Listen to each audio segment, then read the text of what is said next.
안녕하십니까. 자, 8월 16일 금요일입니다. 시간이 이제 밤 10시 반이 다 됐는데요. 자, 이제 오늘부로 한 주가 끝났습니다. 자, 시장이 만만치 않습니다. 오늘 어제 그제 미국장이 800포인트가 빠지면서 상당히 오늘 걱정을 많이 했었죠. 다행히 어제 영상 댓글에 제가 좀 남기긴 했습니다만은 금요일날 코스피 지수는 1915포인트 15포인트 정도는 지지가 될 듯 하니까 걱정하지 마십시오 라고 제가 어제 영상 댓글을 남기긴 했습니다만은 오늘 1911포인트를 찍고 조금 반등이 들어왔죠. 금요일인데도 불구하고 미국 지수 빠진 거에 비하면 잘 버틴 것 같습니다. 제가 어제 영상 댓글에 코스피가 1915포인트는 지지가 될 듯 하지만 금요일, 월요일, 화요일 다음 주 초까지는 좀 보유하신 종목이 반등이 들어오면 좀 분할 매도를 하시라고 말씀을 드렸습니다. 오늘 일부 개별주들은 빠진 종목도 좀 있고요. 또 흐물흐물 또 올라오는 종목도 좀 있었죠. 지금은 저는 매도가 맞는 것 같습니다. 매도가 맞는 것 같으니까요. 장중에라도 반등이 들어오면 비중을 좀 줄여주시는 것도 괜찮습니다. 종목별로 또 순환매가 계속 돌지는 제가 잘 모르겠습니다. 먼저 많이 또 오늘처럼 빠진 종목들이 바닥을 찍고 돌았을 때 또 그동안 빠지지 않은 종목들이 다시 빠질 수도 있고요.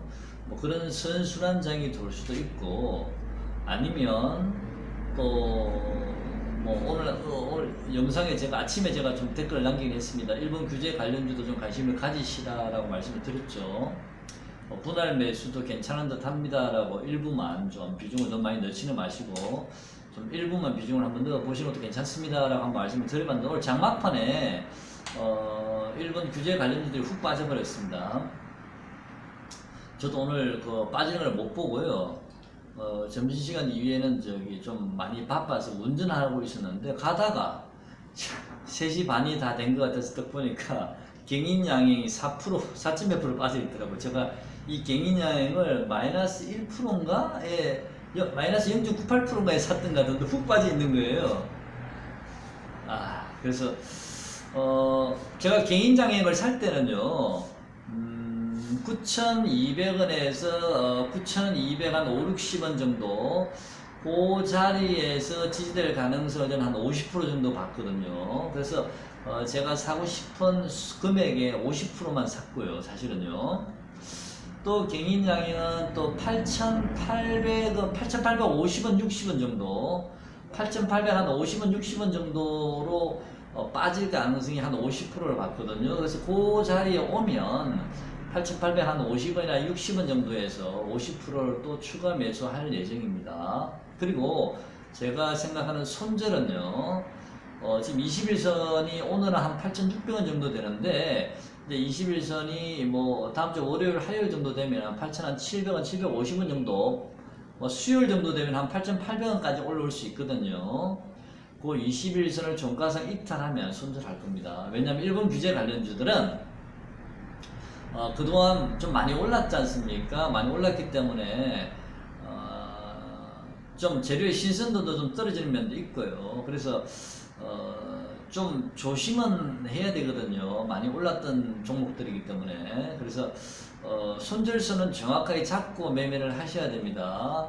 만약에 그런 손절선을 정확하게 지킬 자신이 없으시면 일본 규제 관련주는 매매를 하지 마십시오.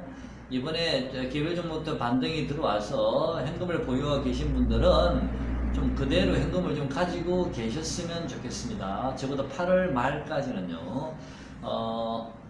미국 지수가 지난번에 800포인트가 빠지면서 2,560 정도 갔나요? 그 정도 갔죠. 25,600인가요? 네.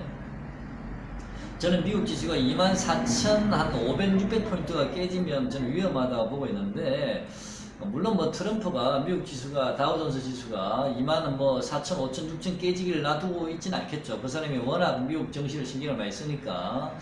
저번처럼 800포인트가 한 번만 더 빠지면 그 가격 근처까지 24,600 정도 되거든요.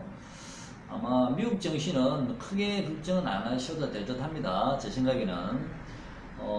뭐 미중 무역 분쟁으로 인해서 빠져나간 자금들이 뭐 해소가 된다고 해서 우리나라 자금이 다 들어올지는 제가 장담을 못할 것 같습니다. 왜냐하면 외국인들은 우리나라의 그 경기 전망을 그렇게 좋게 보고 있는 것 같지는 않더라고요. 경제 성장률도 점점 떨어지고 있고 그 사람들은 우리나라에 대한 투자의 매력을 별로 못 느끼는 것 같아서 그 자금들이 전부 다 들어오기는 쉽지 않을 거라 보고요.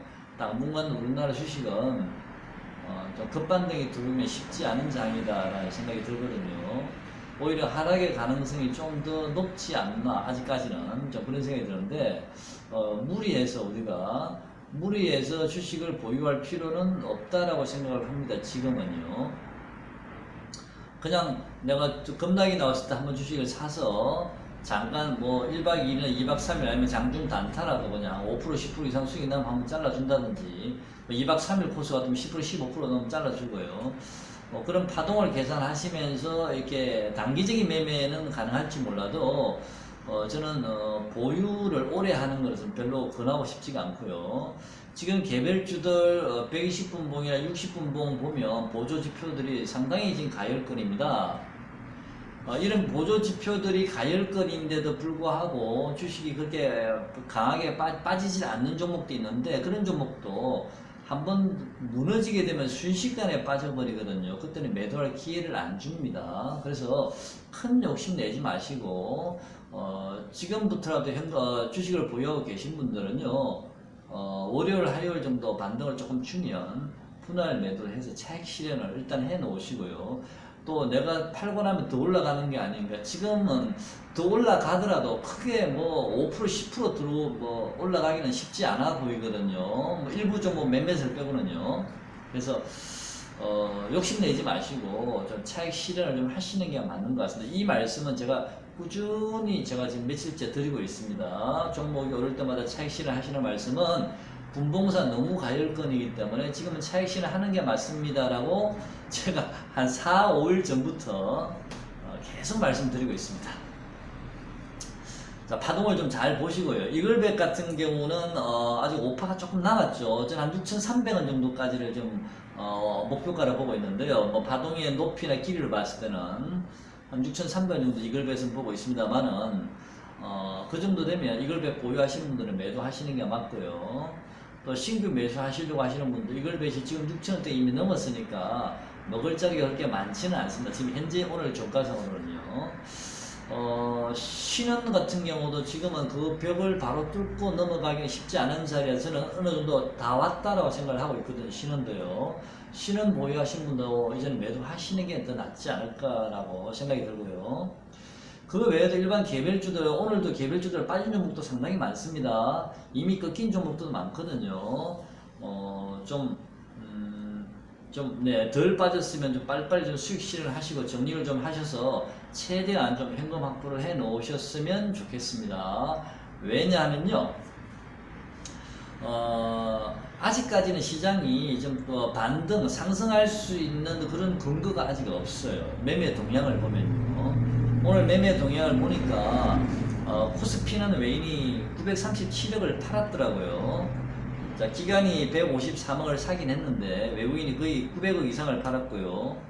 코스닥은 외국인이 116, 기관이 411 양매도 했고요. 특히 외국인 옵션을 오늘도 67 계약을 샀습니다. 옵션을 지금 계속 옵션을 강하게 사고 있거든요.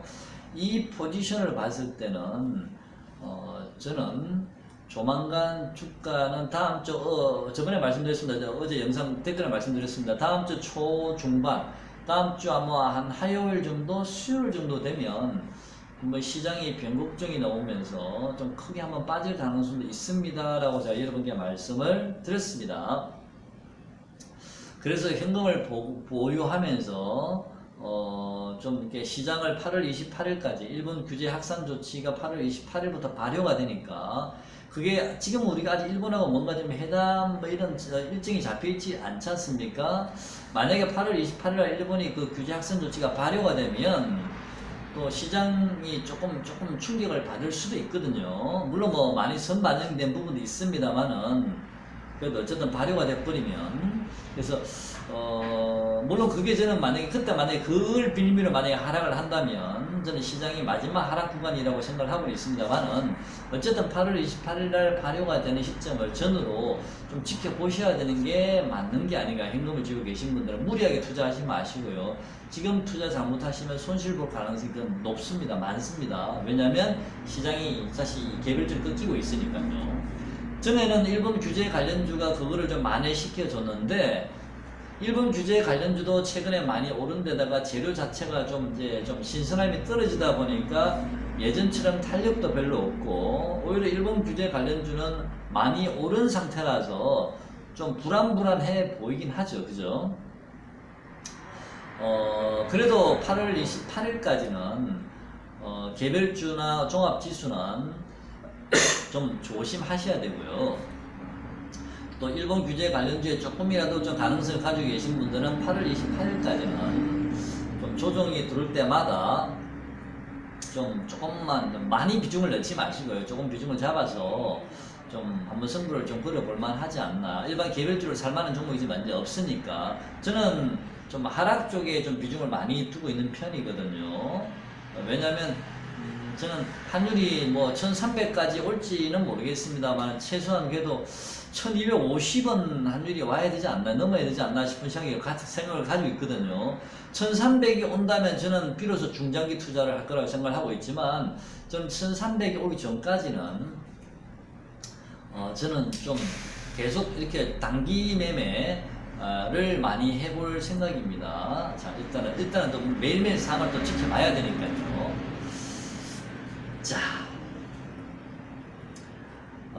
시장이 지금은 참 매매하기 애매한 자리라서 차라리 지난번처럼 많이 빠지고 계속 빠지고 있는 상태였으면 조만간 기술적 반등이 들어오겠구나라고 조금씩 물량을 사모을 수가 있는데 지금은 어느 정도 지난주 화요일부터 반등이 들어온 이후에 지금은 다시 지수가 빠지고 있는 중이거든요. 그래서 이게 좀 빠졌다가 어느 일정 부분 빠졌다가 쌍바닥을 찍고 W자형 쌍바닥을 찍고 강하게 21선을 뚫고 2000포인트까지 한번 도전해 보는지 아니면 지난번 저점을 다시 강하게 깨고 조금 더 하락을 하게 될지는 제가 세력이 아니기 때문에 장담을 못 하겠습니다.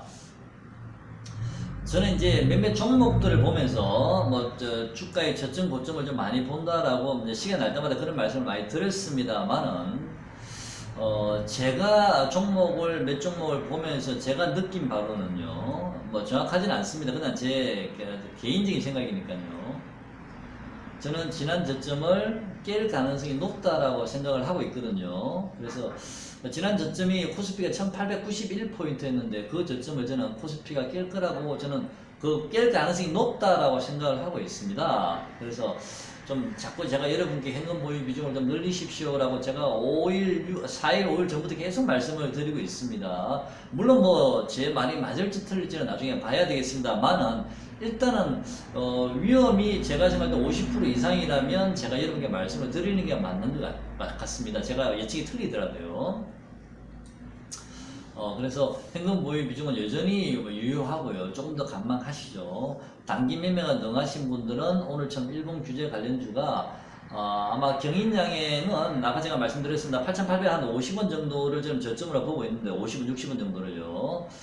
저는 뭐 그 가격 오면 합도 남은 50%를 투자할 생각입니다만은 만약에 경인양이 21선 종가선 이탈하면 저는 손절할 겁니다. 분명히요. 자, 여러분도 그 손절 각오를 하시고요. 솔브레인이라는 종목도 69,000원을 이탈하면 조심해야 됩니다. 그리고 68,300원을 완전히 이탈하면 손절하셔야 됩니다. 솔브레인도요. 그 각오를 정확하게 잡고 매매를 하셔야 됩니다. 왜? 많이 올랐기 때문에 주가 그동안요. 일본 규제 관련주들은 단기 파동상으로는 사실은 종가상으로는 오파가 어느 정도 완성이 됐는데 좀 더 크게 보면 조금 더 갈 자리가 있거든요. 지난번에 말씀드린 대로. 근데 그 크게 보는 것들이 뭐 당장 내일 급등을 물론 할 수도 있겠죠. 근데 어느 정도 만약에 올라간다면 어느 정도 에너지를 좀 응축을 시키고 가야 되지 않을까라는 생각에 일본 규제 관련주는 월요일이나 화요일 정도까지는 조금 더 조정, 뭐 1%도 2%도 종목별 차이는 있을 수 있겠습니다만은 조금 더 조정은 있을 수 있다. 하지만 더 이상 하락하지 않고 월요일, 화요일 이후에 어느 정도 하락이 멈춘다면 저는 일본 규제 관련주는 좀 한 번 더 우리가 좀 관심을 가져봐야 될 그런 섹터가 아닌가라는 생각이 듭니다. 그래서 저는 일반 개별주는 지금 불안해서 이제는 뭘 못 사겠습니다. 제가 불안하거든요. 차라리 사면 오늘처럼 갱인양행처럼 일본 규제 관련주를 조금 더 매수를 하고요. 현금은 충분히 어느 정도는 가지고 계셔야 됩니다. 시장이 어느 방향으로 움직일지는 모르니까요. 그래서 국유재지 같은 종목은 좀 저는 오늘 국유재지라는 종목을 제가 오늘 아까 장중에 조금 플러스 잠깐 나온 적이 있었습니다. 제가 그 플러스가 나왔을 때 D도 안 보고 일단 제가 매도를 전량 매도를 다 했습니다. 손절을 했습니다. 제가 한 3% 정도 손실을 보고 손절을 했거든요. 국유재지를 2%인가? 2%인가 3%인가 뭐 기억이 안 나네요. 제가 국유재지를 급하게 오늘 손절한 이유는요. 국유재지가 제가 어제 영상 댓글에도 말씀을 드렸습니다. 다음 주 월화 동안 5,500원을 강력하게 돌파하지 못하면 반대로 국유재지는 4,000원을 깨는 하락이 나올 수도 있습니다. 자, 다시 한번 말씀드리면요. 이거는 어디까지 제 개인적인 생각이기 때문에 100% 믿으시지는 마시고요. 국유재지는 4,000원이 살짝 깨지는 3,800원이나 3,900원까지 하락도 열려 있다라고 저는 생각을 하고 있고요. 다음 주 월요일이나 화요일날 또는 수요일까지 국유재지가 강력하게 5,500원을 돌파한다면 제가 생각하는 이 생각은 기우에 불과하지만 그 돌파가 만약에 실패한다면 저는 국유재지는 4,000원이 살짝 깨는 하락도 열어두셔야 된다라고 생각을 하고 있기 때문에 오늘 국유재지가 조금 반등을 줄 때 아침에 그냥 일단 손절하고 나왔습니다. 상황을 좀 지켜보려고요. 자, 그래서 일반 개별주들이 만약에 국유재지가 만약에 4,000원을 살짝 깨는 그런 상황까지 만약에 온다면 저는 국유재지뿐만 아니고 전체적인 코스피 지수나 개별주는 저는 바닥이 완전히 이제는 나왔다라고 생각을 하고 있습니다. 그래서 실제로 국유재지가 4,000원을 살짝 깨는 모양이 나올지 안 나올지는 제가 잘 모르겠습니다. 만약에 나온다면 저는 이제는 다른 종목들도 그 가격대에 국유재지가 그 가격대에 도달하면 다른 종목도 거의 바닥이라고 저는 생각을 합니다. 뭐 제 예측이 맞을지는 잘 모르겠습니다만 좀 확인을 한번 해봐야 될 부분이니까 100% 믿지는 마시고요. 자, 일본 규제 관련주도 관심은 가지되 너무 비중은 많이 넣지 마시고요. 그리고 일본 규제 관련주는 손절을 정확하게 지키면서 한번 승부를 걸어본다라는 생각을 하시고요. 제가 보기 일본 규제 관련주는 당장 급등할 자리는 아닙니다. 월요일, 화요일 조금 조정을 받고 나서도 좀 에너지를 모으는 과정이 좀 필요하지 않을까. 하락이 이제 가격적인 조정이 끝나고 나면 에너지를 좀 모은 다음에 뭔가의 재료에 의해서 한번 슈팅이 나오면서 마지막 오파가 완료가 되지 않나. 일단은 제가 그런 그림을 그리고 있거든요. 제 그림이 맞을지 틀릴지는 아무도 저도 모릅니다만은 저는 그런 그림을 그리고 있습니다. 그리고 그 일본 규제 관련주가 마지막 슈팅이 나오고 일반 개별주가 국유재지가 4,000원이 살짝 깨지는 모양이 대비가 된다면 저는 이제는 추세의 전환이 비로소 나오지 않을까라고 지금 현재까지는 제가 그런 그림을 지금 그리고 있습니다. 하지만 이 시황이라는 것은요, 월요일날 화요일날 또 갑자기 돌변할 수는 있습니다. 상황이 바뀌었어요. 외국인이 당장 내일부터 풋을 팔아버리고 샀던 풋을 월요일, 화요일 3일 동안 뭐 콜을 갑자기 산다든지 시장이 좋아가지고 코스피나 코스닥을 기관의 외국인이 동시에 매수한다든지 이런 상황이 생기면 제 시장이 또 시장에 순응해야 되니까 바뀌어야죠, 당연히. 하지만 현재까지는 저는 그런 그림을 그리고 있습니다. 여러분 매매하시는데 그냥 참고로만 하셨으면 좋겠습니다. 절대적으로 다 믿지는 마시고요. 자, 오늘 영상은 자 여기까지 하고요. 일반 개별주는 네, 다음 주 한 월화 이후에는 조금 뭔가 시장이 월화수 이후에는 뭔가 한번 요동이 치지 않을까라는 좀 불안한 생각이 좀 들거든요. 그래서 좀 현금을 쥐고 계시면서 좀 시장을 조금 더 관망하시면서 시장이 어떻게 움직이는지를 좀 유심히 지켜보셨으면 좋겠고, 좀 자신이 없으신 분들은 8월 28일 그 시점을 보시면서 주식을 다시 매수하는 것을 결정하시는 것도 괜찮아 보입니다. 자, 오늘 영상 여기까지 하겠습니다. 좋은 주말 보내십시오. 고맙습니다.